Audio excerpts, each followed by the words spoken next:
dear students, how are you? I hope you all are well and healthy. Now today in this class we will learn about chapter number 6. We will start chapter 5, reproduction in plant. So first of all, what is the means of reproduction? What is the means of reproduction? The ability of living organisms to produce new organisms of their own kind is called reproduction. किसी भी जीवित जीव की वह क्षमता जिससे वह अपने ही जैसी नए जीव की उत्पत्ति करे और रिप्रोडक्शन कहलाता है. लाइक एग्जांपल देखिए, हम ह्यूमन बीइंग है, हमारे जो पेरेंट्स है दे और ऑल्सो ह्यूमन बीइंग, वो भी ह्यूमन बीइंग है. लाइक प्लांट्स होता है, एक तुलसी के बीज से तुलसी का बीज ही तुलसी का नया प्लांट ही ग्रो अप होगा. तो तुलसी से तुलसी का प्लांट बना क्या है? Process reproduction.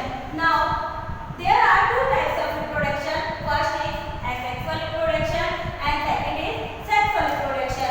First is asexual reproduction.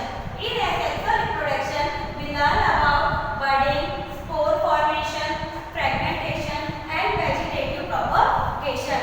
So first we will discuss about budding. Asexual reproduction types of budding. So budding,